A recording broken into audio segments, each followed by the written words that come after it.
I'm 83 years old. There's something I need to tell you. Something no one tells you early enough, because if they did, most people wouldn't listen. I probably wouldn't have listened either, not because it isn't true, but because it goes against everything we're taught to value. Here it is. The lesson that changes everything doesn't arrive when you're young. It doesn't arrive when you're successful. It arrives when time is no longer theoretical. It arrives when you realize the number of days ahead is smaller than the number behind you. And by then, most people are too busy looking back to fully explain it. I'm going to try anyway.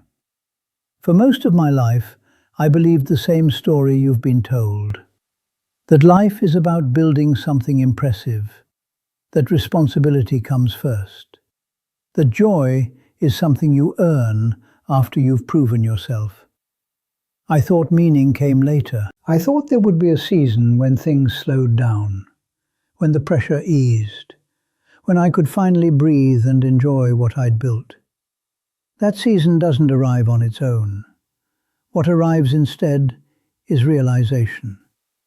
At 83, you don't think in years anymore.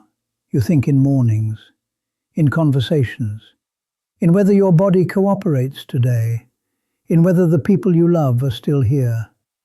And from that vantage point, you see things with uncomfortable clarity. You see how much energy you spent trying to be impressive, how much time you spent worrying about opinions that never really mattered, how often you postponed happiness because you thought it was irresponsible. Here's the lesson no one tells you until it's almost over.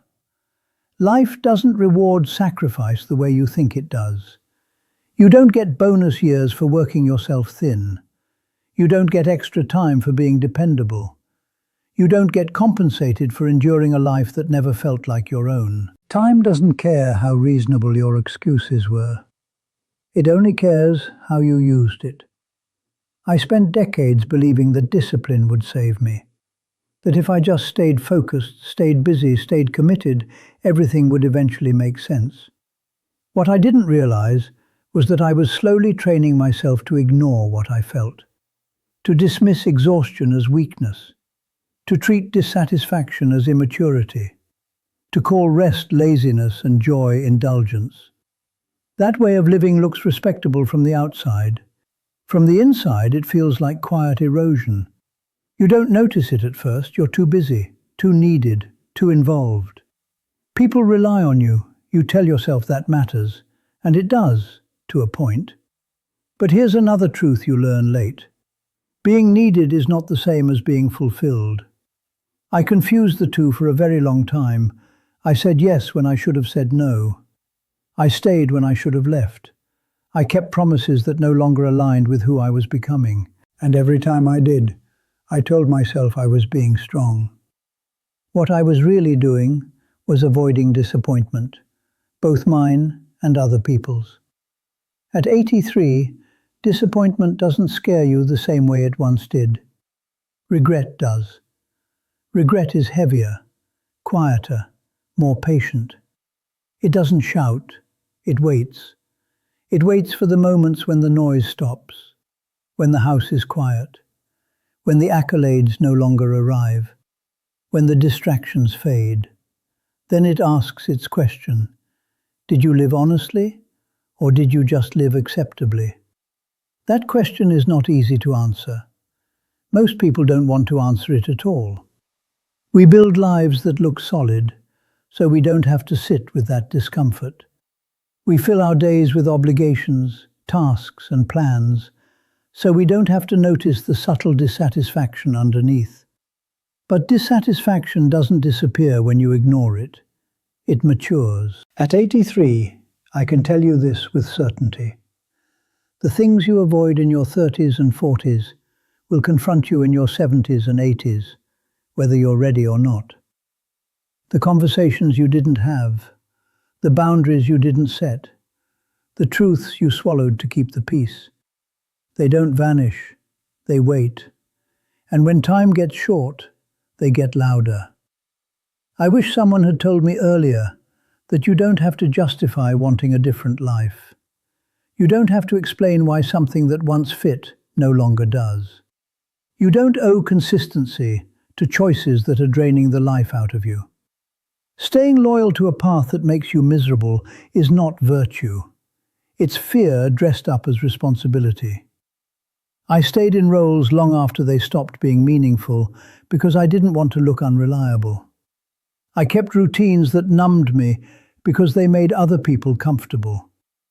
I didn't realize how expensive that comfort was until much later. You pay for it with time, with energy, with health, with the quiet parts of yourself that stop speaking when they're ignored too often. Another lesson that comes late is this: no one is paying as much attention to you as you think. The opinions you're organizing your life around, they're fleeting. People are wrapped up in their own worries, their own unfinished stories. You're sacrificing peace for an audience that isn't watching. I spent years polishing an image that evaporated the moment I stopped maintaining it. What remained was the person I had neglected, the one who wanted less noise and more meaning. At 83, you finally understand that time is not money. Money can be earned back. Time can't. You don't save time. You don't make time. You spend it, whether you're conscious of it or not.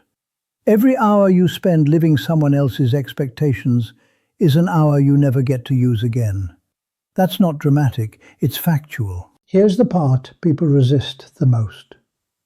You are allowed to prioritize what makes your life feel worth living, even if it disappoints others, even if it doesn't look impressive, even if it doesn't come with applause, especially then. I don't remember the things that once felt urgent. I don't remember most of the stress. I don't remember the arguments I thought I had to win. I remember moments, quiet conversations, unplanned laughter. Times when I felt fully present and unafraid to be myself. Those moments didn't require permission. They required attention. And attention is the one thing most people give away without realizing it. At 83, the lesson becomes painfully clear. The quality of your life is determined by where your attention goes, not your ambition, not your productivity, not your reputation, your attention. What you notice, what you nurture, what you return to again and again. If your attention is always on what's next, you miss what's here. And here is all you ever really have. I can't go back and live differently. I can only tell you what I see now. And what I see is this: most people don't need more time. They need more honesty about how they're using the time they already have. If this is stirring something in you, don't brush it off. Leave a comment. At 83, you stop asking what you should do and start asking what you can no longer afford to ignore. That shift doesn't happen because you suddenly become wise. It happens because time removes the illusion that everything is fixable later. Later is the most dangerous word we use. Later sounds responsible, patient, mature. But later is often just avoidance with better manners. I used later for most of my life. Later I'll rest. Later I'll say what I really think. Later I'll take that risk. Later I'll slow down. Later arrived as old age, and it came with conditions. One of the hardest lessons you learn late is that energy is not guaranteed. You assume your motivation, your curiosity, your physical strength will always be there when you finally decide to use them. They won't. Energy fades before time runs out. That's why postponing what matters is so costly. It's not just about running out of years, it's about running out of vitality. I had time left when I finally understood what mattered. I just didn't have the same capacity. At 83, effort feels different. Recovery takes longer. Enthusiasm is more selective. I don't say this to frighten you. I say it because you're likely trading your best years for obligations that don't deserve them. And no one will refund you later. Another thing you learn late is how little control you actually have. We like to believe that discipline and planning can protect us from uncertainty. That if we do everything right, life will cooperate. It doesn't. Bodies change, people leave. Circumstances shift without asking permission. You can do everything right and still lose things you love. That realization either makes you bitter or present. Presence is the only reasonable response to uncertainty. If nothing is guaranteed, then this moment deserves your full attention. I wish I had understood that earlier. I spent years bracing for hypothetical futures instead of living the life that was actually happening. I worried about problems that never came. I sacrificed moments that never returned. I postponed joy to prepare for losses that didn't happen until much later. That's not wisdom. That's anxiety disguised as responsibility. At 83, you also learn the difference between being busy and being necessary. Being busy is easy. Society rewards it, applauds it, confuses it with importance. Being necessary is quieter. It's relational. It doesn't announce itself. I was busy for a long time, but the moments that mattered were the ones where someone needed me, not my output. The conversation where someone felt safe enough to tell the truth. The presence that made another person feel less alone. The time I gave without watching the clock. Those moments didn't show up on a resume. They show up in memory. Another lesson that comes late is about identity. At some point you realize how much of who you are is built around roles. Your job, your responsibilities, your usefulness. When those roles change or disappear, you're forced to ask a question you avoided for years.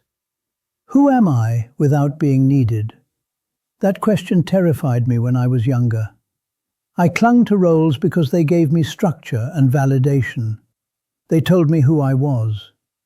Letting go of them felt like disappearing.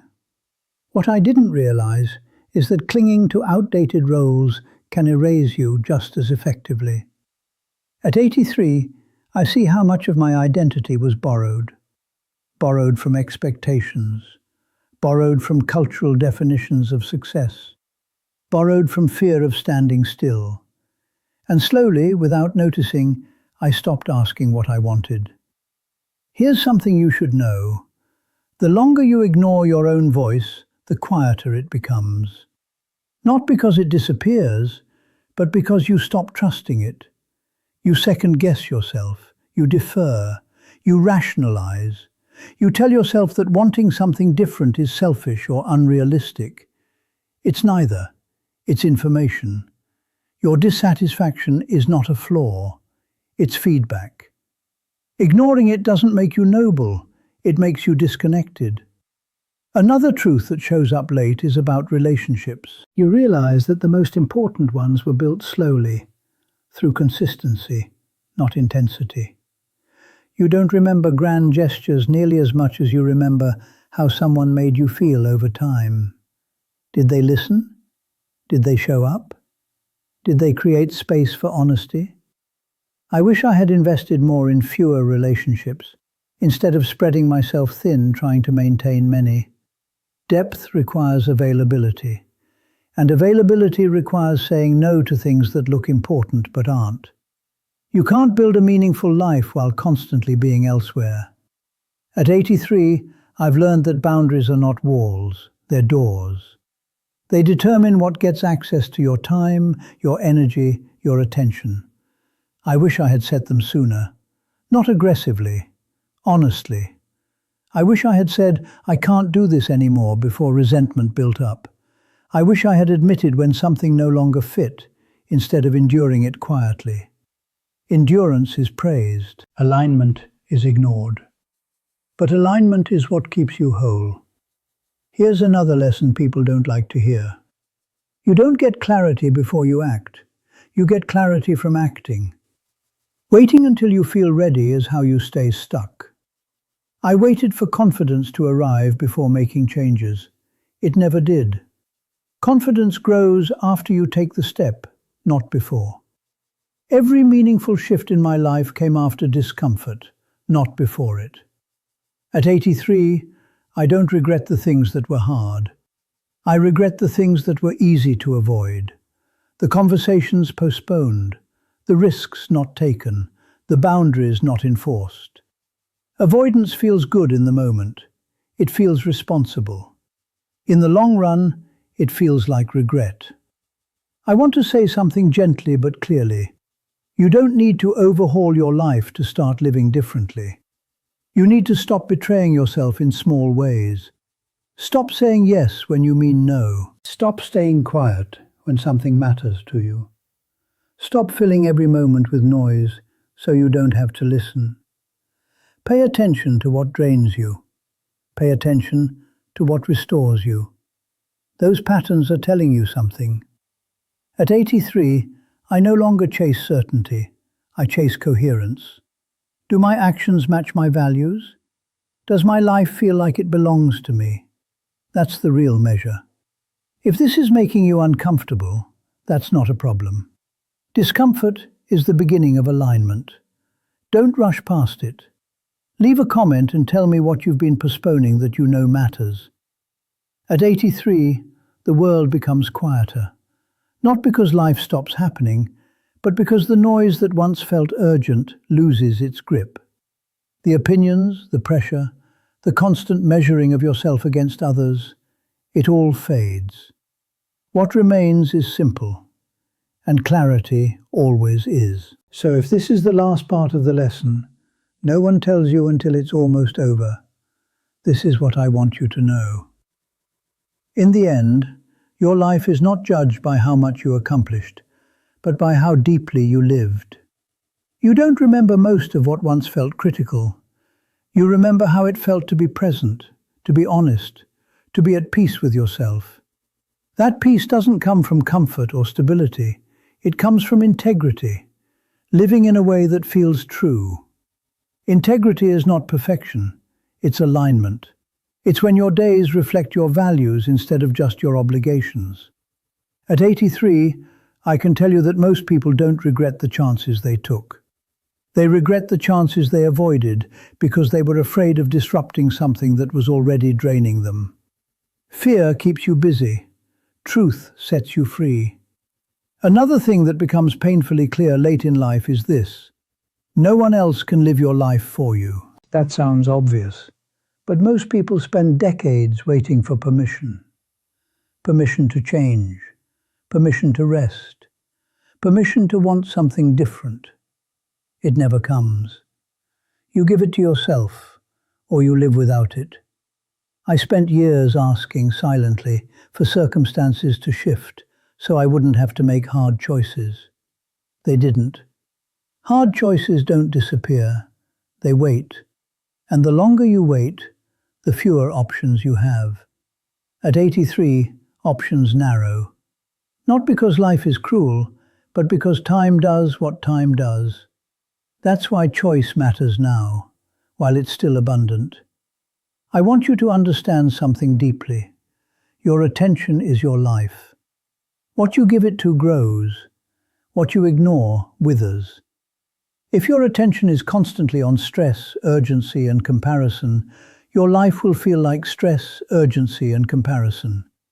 If your attention is on connection, meaning, and presence, your life will feel fuller, even if it looks simpler. You don't need more years to live differently. You need more intention. Another truth that becomes unavoidable late in life is that relationships are everything. Not networking, not influence, not being liked. Real relationships. The ones where you can be honest. The ones that feel safe. The ones that don't require performance. Those are the relationships that carry you when everything else falls away. I wish I had invested less in being impressive and more in being available. Availability is rare, and it's remembered. People don't remember what you did for a living. They remember how you made them feel when they were with you. Did they feel heard? Did they feel valued? Did they feel safe to be themselves? That's the legacy that lasts. At 83, you also stop pretending that you'll get around to certain things. You understand that unfinished dreams don't haunt you because they were unrealistic. They haunt you because they were meaningful. That doesn't mean you need to chase every idea. It means you need to stop dismissing what keeps returning to you.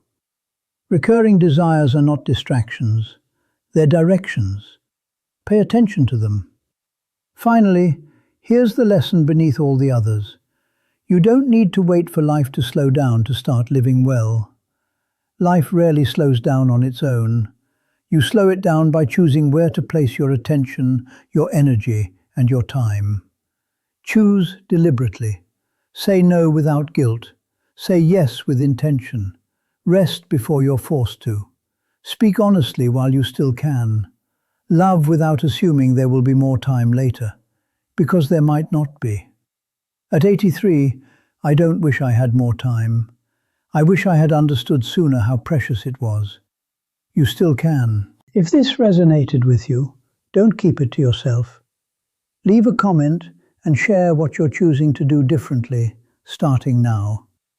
Someone else needs to hear this too, and you might be the reason they do. Thank you for watching this video.